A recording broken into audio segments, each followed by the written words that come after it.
আসসালামু আলাইকুম রহমতুল্লাহি ওবরকাতুহু। সম্মানিত দর্শক, বাংলাদেশের রাজনীতিতে এখন ৩টি বিষয় বহুল আলোচিত। ১ নম্বর, নির্বাচন সঠিক সময়ে হবে কি হবে না। নির্বাচন পেছানোর জন্য এক পক্ষ চেষ্টা করছে। আর ডিসেম্বর মাসের মধ্যে নির্বাচন করার জন্য অপর পক্ষ জিদ ধরেছে। এটি একটি সমস্যা। দ্বিতীয় সমস্যা হলো যে আওয়ামী লীগ নামক যে দলটি গণঅভ্যুত্থানের মাধ্যমে ক্ষমতাচ্যুত হয়েছে, তাদেরকে নির্বাহী আদেশে নিষিদ্ধ করা হবে কি হবে না। পক্ষে এবং বিপক্ষে দুটো দল সক্রিয়, যথেষ্ট শক্তিশালী। আর ৩ নম্বর, সংবিধান, যেটি ৭২-এর সংবিধান, মহান মুক্তিযুদ্ধের মাধ্যমে অর্জিত সংবিধান, সেটি বহাল থাকবে এবং এটার মধ্যে প্রয়োজনীয় যে অ্যামেন্ডমেন্ট দরকার, সেই অ্যামেন্ডমেন্টগুলো করার জন্য প্রয়োজনীয় সুপারিশমালা থাকবে, নাকি এই ৭২-এর সংবিধানটিকে নতুন করে পুনর্লিখন করা হবে। অর্থাৎ ৭২-এর আদলে ফিরিয়ে এনে এই সরকারের, বর্তমান সরকারের যে সকল সুপারিশ রয়েছে ওইগুলোকে সংযুক্ত করে একটি নতুন সংবিধান। ৩ নম্বর হলো যে পুরো সংবিধানটিকে অ্যাবসলিউটলি একদম ছুঁড়ে ফেলে দিতে হবে। ফেলে দিয়ে নতুন যে সরকার এখন আছে এবং তারা যে বিপ্লবের কথা বলছে, সেই বিপ্লবের যে স্পিরিট, এটিকে ধারণ করে অ্যাবসলিউটলি নিউ ডাইমেনশনের মাধ্যমে একটি নতুন সংবিধান রচিত হবে, যেটি পাকিস্তানে হয়েছিল। আগের সংবিধান বাদ দিয়ে নতুন একটি সংবিধান প্রণয়ন কমিটি গঠন করা হয়েছিল। এই ৩টি বড় দাগের সমস্যা। এই বড় দাগের সমস্যার বাইরে আরও ২টি ছোট দাগের সমস্যা রয়েছে এবং এই ছোট দাগের সমস্যা নিয়ে মূলত বড় দাগের সমস্যাগুলোর কারণে যে হানাহানি, মারামারি, কাটাকাটি, রক্তপাত, খুন জখম হওয়ার সম্ভাবনা রয়েছে, তার চেয়ে ছোট দাগের সমস্যা নিয়ে আরও বেশি খুন খারাপি হওয়ার সম্ভাবনা। ১ নম্বর হলো একটি যেটাকে বলা হয় স্থানীয় নির্বাচন আগে হবে না জাতীয় নির্বাচন আগে হবে। এক পক্ষ বলছে আমরা ক্ষমতায় এসে বা জাতীয় নির্বাচনের পরে স্থানীয় নির্বাচন করব, এখন যেভাবে আছে সেভাবে চলুক। অপরপক্ষ বলছে যে না, স্থানীয় সরকারের কাজকর্মে স্থবিরতা দেখা দিয়েছে, কাজেই স্থানীয় সরকার নির্বাচন আগে করা হোক। দ্বিতীয়ত হলো যে আরেকটি রেফারেন্ডাম নির্বাচন, জাতীয় নির্বাচনের আগে, যে নির্বাচনটি মূলত কনস্টিটিউশন, নতুন সংবিধান রচনা করার জন্য যে নির্বাচন হয়, সেই রকম একটি সাংবিধানিক যে কমিটি বা সাংবিধানিক একটা ভিত্তি তৈরি করার জন্য যে কনস্টিটিউশনাল অ্যাসেম্বলি, এরকম একটা নির্বাচন, যেটি ৭০-এর নির্বাচনটা যে কারণে হয়েছিল এবং যেভাবে হয়েছিল, ওই আদলে সংবিধান রচনার জন্য কেবল একটা নির্বাচন। এবং যারা এই নির্বাচিত হবেন তাদের প্রথম কাজ হবে একটা সংবিধান প্রণয়ন করা, তারপরে ওটি আবার তারা জাতীয় পার্লামেন্টের মেম্বার হিসেবে কাজ করতে পারেন অথবা অন্য যে কিছু হতে পারে। এই দুটো সমস্যা, আগের ৩টি বড় সমস্যার চাইতে এই দুটো সমস্যা ছোট দেখতে, কিন্তু এর মাধ্যমে বিভেদ, বিসংবাদ, মারামারি, কাটাকাটি হওয়ার সম্ভাবনা আগেগুলোর চাইতে বেশি। এখন এই সমস্যাগুলোর কি হবে? সমস্যাগুলোর একটা নিষ্পত্তি হতে হবে, মাঝামাঝি হওয়ার কোনো স্কোপ নেই। এখানে যারা এর পক্ষে আছেন তাদেরকে বিজয়ী হতে হবে, অথবা যারা এর বিপক্ষে রয়েছেন তাদেরকে বিজয়ী হতে হবে। এর মাঝামাঝি কোনো কিছু হওয়ার সম্ভাবনা নাই। যদি মাঝামাঝি কোনো কিছু হয়, সেখানে এক পক্ষের কবরের উপর অন্য পক্ষের প্রাসাদ রচিত হবে। আপনারা সবাই জানেন যে রাজনীতি এমন একটা বিষয়, এটি যুদ্ধের চাইতেও মহাপ্রলয় এবং এটিকে বলা হয় অনেকটা ওয়ান ওয়ে ট্রাফিক। একবার যদি আপনি এই ঘরের মধ্যে, রাজনৈতিক কোনো ঘরের মধ্যে ঢুকে পড়েন, এখান থেকে বের হতে পারবেন না। আপনাকে এর সঙ্গে লড়াই করে বাঁচতে হবে। এখন ইচ্ছাই হোক, অনিচ্ছাই হোক, নিয়তির খপ্পরে পড়ে হোক, লোভের পাল্লায় পড়ে হোক, যেভাবে হোক না কেন, ডক্টর মোহাম্মদ ইউনূসের নেতৃত্বে অন্তর্বর্তীকালীন সরকারের যে সকল কর্তা ব্যক্তিরা এই বর্তমান অন্তর্বর্তীকালীন সরকারের কর্মকাণ্ডের সঙ্গে জড়িত হয়ে পড়েছেন। এদের মধ্যে সাংবাদিক আছেন, ব্যবসায়ী আছেন, আমলা আছেন, কামলা আছেন, সাবেক আমলা আছেন, বুদ্ধিজীবী আছেন, আরও অনেকে। বিশ্বাস করেন যদি এদের পতন হয় কিংবা এরা যদি পরাজিত হয়, তাহলে আওয়ামী লীগের লোকজনদেরকে যেভাবে অপমানিত করে, লাঞ্ছিত করে কোর্ট কাছারিতে হাজির হতে হচ্ছে, পিঠমোড়া করে বেঁধে, হ্যান্ডকাপ পরিয়ে, মাথায় হেলমেট পরিয়ে আনা হচ্ছে। অনেককে ইনু সাহেবকে দেখলাম, সত্য না মিথ্যা জানি না, জেলখানার যে ভিজিটর রুম এরকম কিছু একটা হবে, সেখানে তিনি দেখা করতে আসছেন। ওখানে তাকে আচ্ছা মতো কিল ঘুষি মারা হচ্ছে। আবার যখন কোর্টে হাজির করা হচ্ছে, তখন আর এক দফা ডিম মারা, কিল ঘুষি মারা, লাথি গুঁতো মারা, এরকম জিনিসগুলো অনেকগুলো হচ্ছে, যেটি আওয়ামী লীগের পতনের আগে কল্পনাই করা যেত না।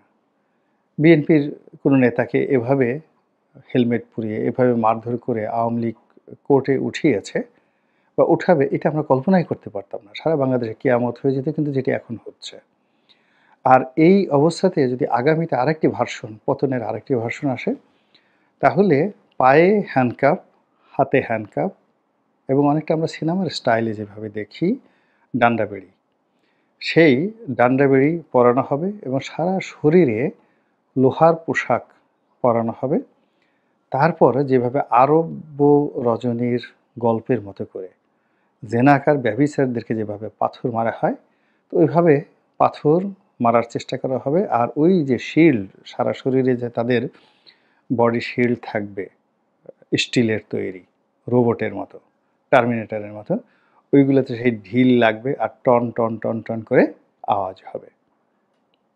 এইরকম একটা পরিণতির দিকে যদি যায়, এবং সেটা না যাওয়ার কোনো কারণ নেই। এর কারণ হলো যে কোনো মন্দ কাজ এটি জ্যামিতিক হারে বাড়তে থাকে, ভালো কাজ বাড়ে না, ভালো কাজ কমতে থাকে, মন্দ কাজ জ্যামিতিক হারে বাড়তে থাকে। আমাদের ইতিহাসে বঙ্গবন্ধু বিজয়ের পর ৭২, ৭৩, ৭৪ সনে তিনি তার রাজনৈতিক প্রতিপক্ষের সঙ্গে যে আচরণ করেছেন, ৭৫-এর পট পরিবর্তনের পর সেটি আরও জল্লাদের পর্যায়ে চলে গেছে। জেলখানাতে ৪ নেতার হত্যাকাণ্ড কল্পনাই করা যায় না। এরপর এরশাদ জমানাতে সেটা আরও বেড়েছে, ৯১-তে সেটা আরও বেড়েছে। এরশাদ সাহেব যখন জেলখানাতে গেছেন, তার জেলখানাতে সার্কিট ক্যামেরা লাগিয়ে দেওয়া হয়েছে যেন তিনি ঠিকমতো প্রাকৃতিক কর্মকাণ্ড করতে না পারেন। এবং এরশাদ সাহেব এবং এরশাদ সাহেবের পরিবারে যে অপমান করা হয়েছে, এর চাইতে আবার বেশি অপমান করা হয়েছে 1/11-এর সময় তারেক রহমান সাহেবের সঙ্গে, বেগম খালেদা জিয়ার সঙ্গে, আরাফাত রহমান কোকোর সঙ্গে পিটিএ, মানে আরাফাত রহমান কোকো এবং তারেক রহমান সাহেবকে পিটিএ রীতিমতো জীবন্ত লাশে পরিণত করে দেওয়া হয়েছে। তো এখন এই যে বেড়েছে, একটার পর একটা বেড়েছে। আবার আওয়ামী লীগ জমানাতে যেভাবে ক্রস ফায়ার হয়েছে, যেভাবে আয়নাঘর হয়েছে, যেভাবে ডিবি অফিসে নিয়ে নির্যাতন করা হয়েছে, তার সঙ্গে জ্যামিতিক হারে পাল্লা দিয়ে এই বর্তমানে ইনু মিনু টিনু যারা ধরা পড়েছেন তাদের সঙ্গে হচ্ছে। আগামী দিনেও যারা ঘিনু মিনু পিনু, চিনু মিনু টিনু, এদেরও এই অবস্থা যেটা বললাম যে ওইরকম হাতে পায়ে ডান্ডা বেড়ি পরিয়ে এরকম ঘটানো হবে। তো সেটা যদি ঘটানো হয়, তাহলে আপনি বুঝছেন, আমি বুঝছি, এখন যারা আছেন তারা কি বুঝেন না?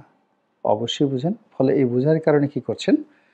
তারা ইস্যু তৈরি করছেন তাদের ক্ষমতাকে পাকাপোক্ত করার জন্য, অথবা নিরাপদ প্রস্থানের জন্য, অথবা তারা যাদের হাতে ক্ষমতা হস্তান্তর করবেন তাদের সঙ্গে একটি হৃদ্যতাপূর্ণ আন্ডারস্ট্যান্ডিং তৈরি করার জন্য। এবং অতীতে এইভাবে অনেকবার হয়েছে। যেমন এরশাদ সাহেবকে একটা সেফ এক্সিট দেওয়ার কথা হয়েছিল।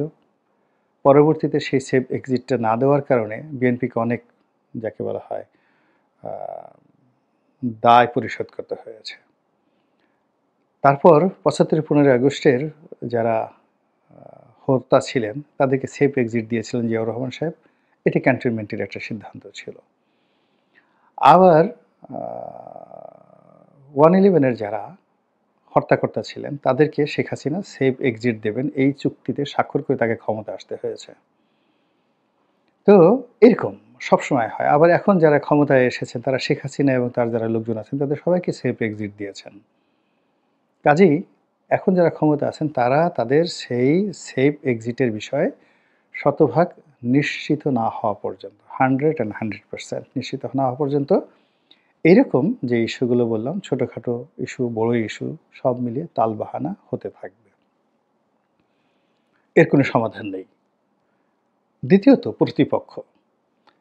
তারা আবার যদি কোনো কারণে ঢিল দিয়ে দেয়, তাদের দাবি থেকে সরে আসে, তারা পরাজিত হয় এবং তারা কোনো কারণে যদি বিজয়ী না হয় এবং এই যে এখন অন্তর্বর্তীকালীন সরকারের চাল বা চালবাজির সঙ্গে তারা পরাজিত হয়ে যায়, তাহলে তাদেরও পিঠের চামড়া থাকবে না, তাদের অস্তিত্ব থাকবে না। ইলেকশনে জয়লাভ তো দূরের কথা। এর পরবর্তীতে যদি সেনাবাহিনী অ্যাকশনের নামে, পুলিশ অ্যাকশনের নামে দেশে জরুরি অবস্থা জারি হয়, তাহলে বিশ্বাস করেন বাংলাদেশে আওয়ামী লীগের যত ক্ষতি হয়েছে তার চেয়ে বেশি ক্ষতি হবে এখন বিএনপির এবং জামাতের। এখন পশ্চিমারা যেভাবে জঙ্গিবাদের বিরুদ্ধে কথাবার্তা বলছে, যদি এই সরকার দীর্ঘমেয়াদে ক্ষমতায় থাকে বা সেনাবাহিনী ক্ষমতায় আসে, তাহলে এই যে যাদের বিরুদ্ধে জঙ্গিবাদের অভিযোগ আছে তাদের চামড়া তুলে ফেলা হবে, পশ্চাৎ দেশের চামড়া রীতিমতো তুলে ফেলা হবে। ফলে যারা নির্বাচন দাবি করছে তারা মূলত একটা ব্রিদিং স্পেস চাচ্ছে। জয় হোক পরাজিত হোক, একটি রাজনৈতিক সরকারের অধীনে নির্বাচন এর পর যে কোনো দমন-পীড়ন সেটার একটা সীমা পরিসীমা থাকে। কিন্তু অনির্বাচিত সরকারের অধীন কোনো দমন-পীড়নের সীমা পরিসীমা থাকে না। তো সেই দিক থেকে যে কর্মকাণ্ডগুলো হচ্ছে, সেই কর্মকাণ্ডগুলো এখন দুই পক্ষকেই মুখোমুখি অবস্থানে দাঁড়িয়ে আছে এবং যে যার মতো করে হম্বি করছেন, তম্বি করছেন, হুমকি দিচ্ছেন, ধামকি দিচ্ছেন, কৌশল করছেন, চালবাজি করছেন এবং নিজেদের যে বিষয়গুলো সেটা সংস্কার করা হবে, শেখ হাসিনার বিচার করা হবে, আগে বিচার, তারপরে সংস্কার, তারপরে নির্বাচন, এই সমস্ত নানা রকম ফন্দি ফিকির আসতেই থাকবে। এখন পবিত্র মাহে রমজান চলছে। মাহে রমজানের পরে এটা একই সাথে ত্রিমাত্রিক, আকাশে বাতাসে বাজতে থাকবে। টেলিভিশন টকশোগুলো মানে ফাটাফাটি। ইউটিউবে আমরা যারা বলছি আমাদের রমরমা অবস্থা তৈরি হয়ে যাবে ঈদের পরে। তারপরে পত্রপত্রিকাগুলো সাধ্যমতো লিখবে। দেশের বাইরে যারা আছে তারা খোঁচাতে থাকবে। দেশের ভিতরে যারা আছে তারা পুরো পরিস্থিতি উত্তপ্ত করার চেষ্টা করবে। সব মিলিয়ে যারা রাজনীতিবিদ আছেন তারা, ক্ষমতায় যারা আসতে চান তারা, আওয়ামী লীগ এবং ডক্টর মোহাম্মদ ইউনূস সহ তার যারা সহযোগী রয়েছেন কেউ শান্তিতে থাকতে পারবেন না। আল্লাহ আমাদের সবাইকে হেদায়েত দান করুন, সুস্থ রাখুন এবং কল্যাণ দান করুন। আসসালামু আলাইকুম ওয়া রাহমাতুল্লাহি ওয়া বারাকাতুহু।